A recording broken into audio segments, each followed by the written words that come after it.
नमस्कार दोस्तों। जो सिटी पोलैरिटी के कंसेप्ट की बात हमने लास्ट सेशन में शुरुआत की थी, आज हम उसी सेशन को आगे बढ़ाने वाले हैं। और लास्ट सेशन में हमने सिटी पोलैरिटी में जो सिटी स्टार पॉइंट है वो ट्रांसमिशन लाइन के प्रोटेक्शन के लिए कैसे यूज करते हैं उसका डिस्कशन किया था कि ट्रांसमिशन लाइन प्रोटेक्शन में हम स्टार पॉइंट क्यों प्रोटेक्टेड ऑब्जेक्ट के साइड में ही बनाते हैं। अगर हमारा स्टार पॉइंट उल्टा हो गया ट्रांसमिशन लाइन प्रोटेक्शन के केस में तो उसका क्या इफेक्ट आता है, ये हमने लास्ट सेशन में डिस्कस कर लिया था, जो कि हमारा ये वाला टॉपिक था जिसमें हमने सिटी स्टार पॉइंट्स ये डिस्कस किया था कि सिटी स्टार पॉइंट का रेलेवेंस क्या है डायरेक्शनल अर्थ फॉल्ट ओवर करंट में, डिस्टेंस प्रोटेक्शन के केस में कि डिस्टेंस प्रोटेक्शन में फॉरवर्ड और रिवर्स फॉल्ट कैसे आइडेंटिफाई किया जाता है।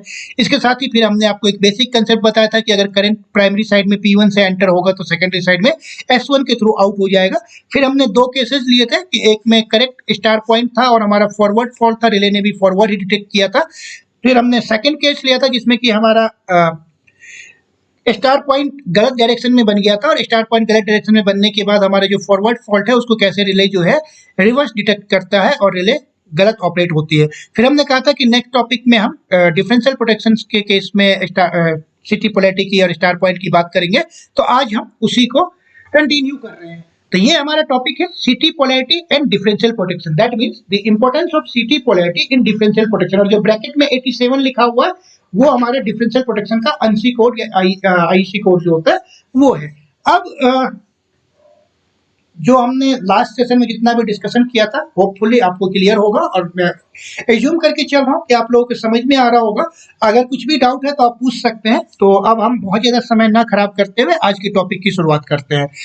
जो आज का टॉपिक है बेसिकली डिफरेंशियल प्रोटेक्शंस के अंदर जो स्टार पॉइंट का इंपॉर्टेंस है वो तो है ही, और कैसे सिटी पोलैरिटी का रिलेवेंस है वो भी बहुत ज्यादा है।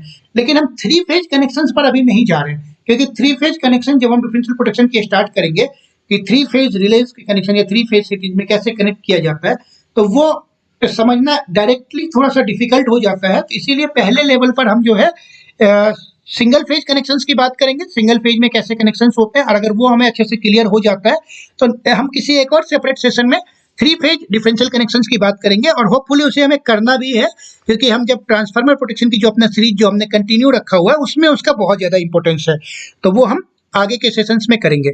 अब जो हमारा ये डिफरेंशियल प्रोटेक्शन है इसके केस में हमने अपने कैलकुलेशंस को सिंपल करने के लिए, अपने अंडरस्टैंडिंग को इजी करने के लिए हमने कुछ एजम्पशंस लिए हुए हैं।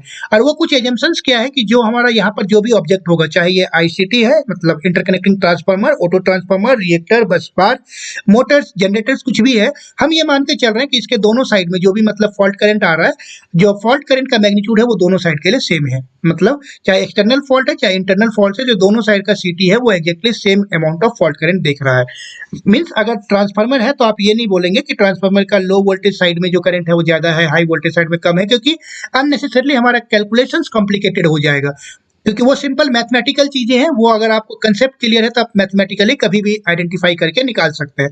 तभी हम ये एज्यूम करके चल रहे हैं कि सारा रेशियो 1:1 है, मींस जो फॉल्ट करंट है वो दोनों साइड में सेम है। तो अब सिंगल फेज डिफरेंशियल का जो कनेक्शंस होता है उसके लिए बहुत ही सिंपल चीजें होती है।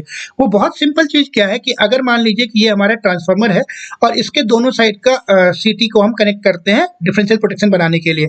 हम आगे के ट्रांसफार्मर प्रोटेक्शन की सीरीज में इस चीज को आपको क्लियर भी करेंगे कि जो डिफरेंशियल प्रोटेक्शन होता है बेसिकली उसका जोन्स एचवी साइड और आईवी साइड या एलवी साइड जो भी हम बोल रहे हैं, टू वाइंडिंग ट्रांसफार्मर के केस में, ऑटो ट्रांसफार्मर के केस में, तो साइड 1 और साइड 2 के बीच का जो सीटी है वो टोटल फ्रॉम सीटी फ्रॉम साइड 1 टू सीटी अप टू साइड 2, उसके बीच का जो कंप्लीट एरिया होता है वो डिफरेंशियल प्रोटेक्शन का जोन होता है।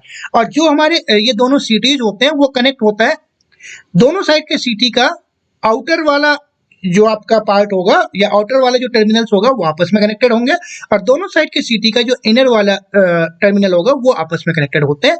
ये बेसिक सिंगल फेज कनेक्शन है। थ्री फेज में मींस जहां पर हम स्टार पॉइंट्स वाले बात करेंगे वो हम सेपरेट देखेंगे। अब दोनों साइड का सीटी का आउटर से टर्मिनल्स हमने एक साथ कनेक्ट कर दिया, इनर टर्मिनल्स एक साथ कनेक्ट कर दिया। ये सबसे जो है करेक्ट सिंपल कॉन्फ़िगरेशंस या कनेक्शंस होते हैं। इन दोनों टर्मिनल्स के बीच में, आउटर इनर टर्मिनल्स के बीच में जब कनेक्शन हो जाता है तो उसके बीच में एक रिले लगाया हुआ है और इस रिले को कहते हैं 87 या डिफरेंशियल प्रोटेक्शन रिले। अब हमारा फर्स्ट केस है जिसमें कि हम एक एक्सटर्नल फॉल्ट कंसीडर कर रहे हैं, मतलब एक फॉल्ट है जो कि इन दोनों सिटी के कहीं बाहर आया है। फॉल्ट करंट हमारा 2000 एम्पियर है और दोनों सिटी जो है वो 2000 एम्पियर ही इस फॉल्ट करंट को देख रहे हैं। यहाँ पर फॉल्ट करंट 2000 एम्पियर का मतलब है कि दोनों जो सिटी है ये जो फॉल्ट करंट रीड कर रही है वो 2000 एम्पियर कर रही है। CTR मीन सिटी रेशियो है, दोनों CT1 और CT2 का हमने सिटी रेशियो 2000/1 एज्यूम किया हुआ है। इससे क्या होगा कि जो सेकेंडरी साइड में करंट होगा वो CT1 में भी 1 एम्पियर होगा, CT2 में भी 1 एम्पियर होगा। अब अगर आपका इस पॉइंट पर फॉल्ट है तो ये फॉल्ट करंट कैसे फीड होगा? CT1 इस फॉल्ट को इस टाइप से फीड कर रही होगी left to right, similarly CT2 भी इस फॉल्ट को इस टाइप से फीड कर रही होगी लेफ्ट टू राइट। तो अगर आप फर्स्ट सिटी की तरफ देखें तो फर्स्ट सिटी में क्या है, करंट P1 टर्मिनल से इन हो रहा है। अगर करंट हमारा P1 टर्मिनल से इन हो रहा है तो सेकेंडरी साइड में S1 साइड से आउट होगा, P1 P2 के करस्पॉन्डिंग S1 S2, P1 से करंट इन हुआ, सेकेंडरी साइड में S1 से करंट आउट हो गया, आउट हो गया, आउट हो गया और इस पॉइंट तक आ गया। अभी हम यहीं पे रुकते हैं। अब इस साइड में देखिए, इस साइड में क्या है, करंट P1 टर्मिनल से आउट हो रहा है। यहां पर करंट P1 टर्मिनल पे इन हो रहा था, यहां पर करंट P1 टर्मिनल से जो हमारा है सॉरी P1 टर्मिनल से यहाँ पर भी इन हो रहा है, मतलब मैंने क्योंकि सिटी पोलैरिटी यहाँ पर भी P1 P2 लिया हुआ टर्मिनल, यहाँ पर भी P1 P2 लिया, तो करंट जो है यहाँ पर हमारा P1 टर्मिनल से इन हुआ था, सेकेंडरी साइड में S1 से आउट हो गया। सिमिलरली यहाँ पर भी हमारा करंट P1 टर्मिनल पे इन हो रहा है, दैट मीन्स सेकेंडरी में S1 टर्मिनल से आउट होगा। सेकेंडरी में S1 टर्मिनल से आउट होगा मीन्स यहाँ पे करंट इस टाइप से चलेगा और इस वाले टर्मिनल पे करंट जो है वो इन हो रहा है। तो जो हमारा करंट यहाँ से आया, अगर आप देखें ये करंट यहाँ से आया, अब ये करंट इधर नहीं जा सकता। इधर क्यों नहीं जा सकता? अगर ये करंट यहाँ गया तो फिर इस वाले पाथ में जो करंट, क्योंकि ये भी हमने सब कुछ 1 एम्पियर माना हुआ है, तो अगर ये 1 है, ये करंट यहाँ पर 1 चला गया तो अब इसको दो पार्ट में तो डिवाइड कर ही नहीं सकते यहाँ से कि इधर कुछ चला जाए इधर कुछ चला जाए। हमें तो यहाँ पर भी 1 चाहिए, यहाँ पर भी 1 चाहिए। तो ये सिंपल क्या होगा, जो करंट यहाँ से 1 एम्पियर आया वो करंट अब आपको यहाँ आगे निकल जाएगा और इस सिटी के थ्रू ऐसे घूम करके और इस लूप में सर्कुलेट होता रहेगा। तो अगर आप अब इस टर्मिनल को देखें तो यहाँ पर 1 एम्पियर करंट आ रहा है और 1 एम्पियर करंट ही आउट होके जा रहा है। इस टर्मिनल की अगर बात करें, incoming current 1 ampere, outgoing current 1 ampere, that means total current जो है यहाँ से इस साइड में जाने वाला करंट 0 है। तो दैट मींस जो 87 रिले है, जो हमारे डिफरेंशियल रिले है, उसके अंदर टोटल करंट कितना रीड होगा? 0 करंट। और I relay, I R means relay current, जिसको कि हम आईडी या डिफरेंशियल करंट भी बोल सकते हैं। तो डिफरेंशियल करंट आपका 0 एम्पियर है और रिले में कोई ऑपरेशन नहीं होगा, रिले जो है ट्रिप कमांड इश्यू नहीं करेगी। और ये सही भी है, क्यों? क्योंकि हमारा फॉल्ट जो है वो आउटसाइड ऑफ जोन है। फॉल्ट जो है दोनों सिटी के बाहर है, एक्सटर्नल फॉल्ट है, पोलैरिटी सही कनेक्टेड है और डिफरेंशियल रिले कोई ट्रिपिंग कमांड एग्जीक्यूट नहीं करेगी। अब लेते हैं केस 2। केस 2 में क्या है, एग्जैक्टली सब कुछ सेम था, सिर्फ आप फॉल्ट को अंदर ले आए। अब फॉल्ट हमारा इनसाइड जो है डिफरेंशियल जोन से, प्राइमरी साइड में मतलब CT1 जो है उस करंट को इस टाइप से फॉल्ट में फीड कर रहा है, CT2 इस टाइप से करंट जो है फॉल्ट फीड कर रहा है। अगर आप यहाँ पर देखें, CT1 प्राइमरी से करंट P1 साइड से इन हुआ तो सेकेंडरी से करंट S1 से आउट हो गया, ये करंट यहाँ पर आउट हो गया। लाइकवाइज यहाँ पर देखें, करंट P1 टर्मिनल से अब आउट हो रहा है, करंट P1 टर्मिनल से आउट हो रहा है, दैट मीन्स S1 टर्मिनल से करंट अब इन करेगा। S1 टर्मिनल से करंट इन किया, ये करंट यहाँ पर आया। तब अगर आप यहाँ पर देखें, एक करंट इस साइड वाले सिटी से आ रहा है, एक करंट यहाँ वाले सिटी से जा रहा है, तो टोटल 2 यूनिट करंट, मतलब ये भी 1 एम्पियर, ये भी 1 एम्पियर, टोटल 2 एम्पियर करंट यहाँ पर आपको मिल जाएगा। वो 2 फिर इस टर्मिनल पर यहाँ पर आउटसाइड आएगा, 1 एम्पियर इधर के सिटी में चला गया, 1 एम्पियर इस सिटी में, और इस टाइप से एक्सटर्नल सर्किट में आपका देखेंगे तो 1 इधर बैलेंस चल रहा है, इधर का 1 बैलेंस चल रहा है और डिफरेंशियल में आपको 2 एम्पियर करंट मिल गया। अब ये 2 एम्पियर हमारे रिले सेटिंग से ज्यादा अगर है तो डेफिनेटली रिले ऑपरेट हो जाएगी और रिले ऑपरेट होने के बाद आपको ट्रिपिंग कमांड इश्यू करेगी, और होना भी चाहिए। ये करेक्ट ऑपरेशन है क्योंकि इंटरनल फॉल्ट है, इंटरनल फॉल्ट पे हमारे जो डिफरेंशियल रिले है उसने सही ऑपरेट किया है और ट्रिपिंग कमांड इश्यू किया है। एक्सटर्नल फॉल्ट पे डिफरेंशियल रिले ने कोई करंट सेंस नहीं किया और ऑपरेट नहीं हुई। दैट मीन्स अगर आपका पोलैरिटी सही है, और सही पोलैरिटी का क्या मतलब है, आपका आउटर वाला टर्मिनल आउटर साइड में कनेक्ट होगा, इनर वाला टर्मिनल इनर साइड में कनेक्ट होगा। ये आपको बहुत ही अच्छे से और ज्यादा समझ में आएगा जब हम बात करेंगे REF प्रोटेक्शन की, क्योंकि REF प्रोटेक्शन में जनरली जो कनेक्शन होता है वो सिंपल ये 2 वायर वाले कनेक्शन ही होते हैं। तो REF प्रोटेक्शन में बहुत अच्छे से समझ में आएगा। डिफरेंशियल के आगे जब हम बात करेंगे 3 फेज कनेक्शन की, तब फिर से इसकी आपको रिक्वायरमेंट होगी और होपफुली तब आप और अच्छे से इस कंसेप्ट को समझ पाएंगे। अब हम लेते हैं केस 3। इसमें क्या हुआ है कि हमारा सब कुछ सेम है, बस हमने अब सिटी को रॉन्गली कनेक्ट कर दिया। रॉन्गली मीन्स आप देखें CT1 का आउटर टर्मिनल्स P1, ठीक है, ये आउटर टर्मिनल। आउटर मीन्स कहने का मतलब ये है कि जो टर्मिनल प्रोटेक्टेड ऑब्जेक्ट की साइड है उसको मैं इनर बोल रहा हूँ। प्रोटेक्टेड ऑब्जेक्ट के साइड में यहाँ पर P2 है, यहाँ पर P1 है, तो ये इनर टर्मिनल्स है दोनों साइड के CT के लिए, और आउटर टर्मिनल इधर का P1 है, इधर का P2 थी। अब देखिए इस केस में क्या हो रहा है, इस साइड का P1 इधर वाले P1 से जुड़ गया, मीन्स इधर का आउटर इधर के इनर साइड से, और इधर वाले CT का इनर साइड इधर के आउटर साइड से जुड़ा हुआ है। दैट मीन्स अगर आप ये वाला कंडीशन देखें तो आपका CT का पोलैरिटी अब रिवर्स है, जो नॉर्मल कन्वेंशन चल रहा था हमारे उस कन्वेंशन के अकॉर्डिंग। ये नॉर्मल कन्वेंशन था, इस नॉर्मल कन्वेंशन के कंपेरिजन में अभी हमारा CT पोलैरिटी अपोजिट हो गया है। दो टर्मिनल के बीच में या दो वायर के बीच में हमने डिफरेंशियल रिले इंस्टॉल किया हुआ है। अब अगर आप देखें एग्जैक्टली सेम केस है, 2000 एम्पियर करंट है, 2000/1 CT रेशियो है, इस CT के सेकेंडरी में भी करंट 1 एम्पियर है, इस CT के सेकेंडरी में भी करंट 1 एम्पियर है। प्राइमरी से करंट P1 साइड से इन हुआ, सेकेंडरी से करंट P1 S1 साइड से आउट हो गया। Similarly for this CT also, जो कि एग्जैक्टली आपका ये वाला फर्स्ट केस है। करंट 1 एम्पियर इधर से S1 साइड से निकल गया, इधर भी 1 एम्पियर निकल गया, तो यहाँ तक तो आपको कोई प्रॉब्लम है नहीं।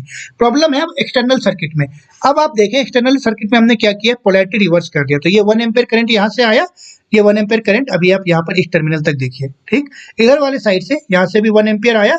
अब ये करंट इधर जाने की जगह पे क्या हो रहा है, ये करंट डायरेक्टली नीचे टर्मिनल पे आ रहा है, और यहाँ पर आपको क्या हो रहा है, 1 एम्पियर इस साइड से, 1 एम्पियर यहाँ से, टोटल करंट 2 यूनिट हो गया, जो कि इस पॉइंट पे आके फिर डिस्ट्रीब्यूट हो जाएगा 1-1।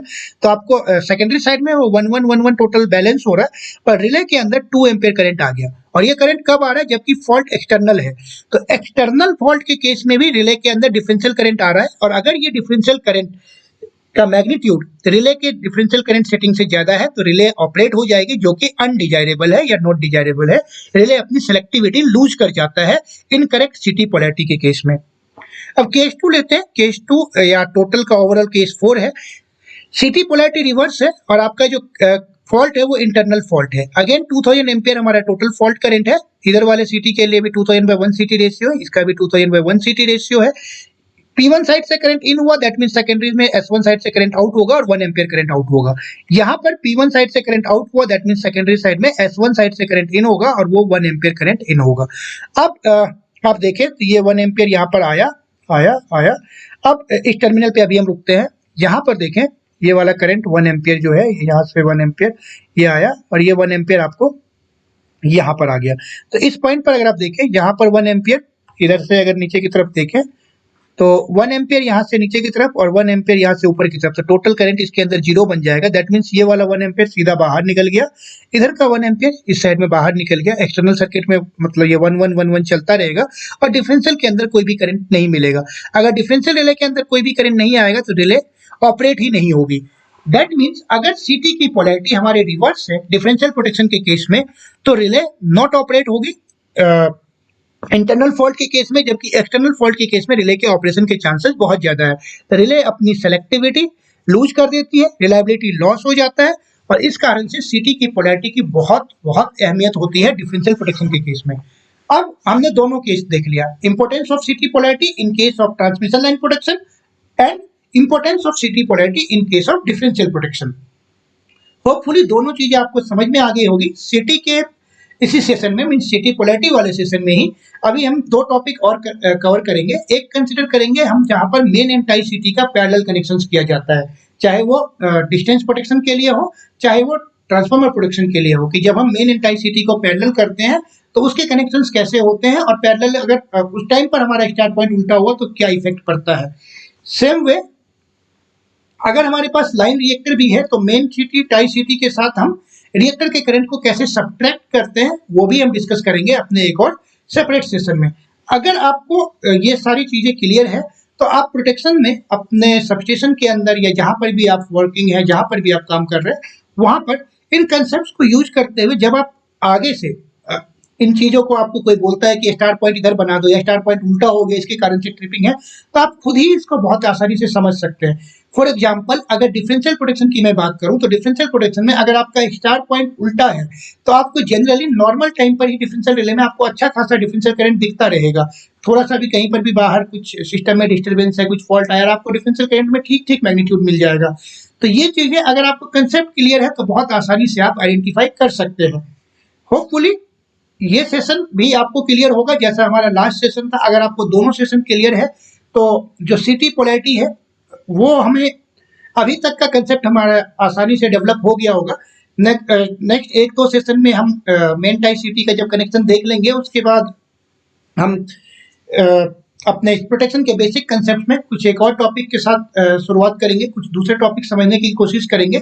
याद रखिए कि जो भी हमारा सेशन चल रहा है, चाहे वो ट्रांसमिशन लाइन प्रोटेक्शन है, ट्रांसफॉर्मर प्रोटेक्शन सीरीज है, ये फंडामेंटल कंसेप्ट है या प्रैक्टिकल सेशन है जहां पर कि हम 7SA522 या माइकॉम P444 REL670 की बात करने वाले हैं या डीआर एनालिसिस की बात करेंगे जब हम सिग्रा या वेवविन के थ्रू, तो उन सभी जगहों पे आपको थियोटिकल कंसेप्ट की बहुत बहुत आवश्यकता पड़ने वाली है। तो अगर आपके थियोटिकल फंडास क्लियर है तो आप प्रैक्टिकली बहुत आसानी से इम्प्लीमेंट कर सकते हैं, नहीं है तो आप निसंदेह वीडियो देखिए, बेनिफिट होगा।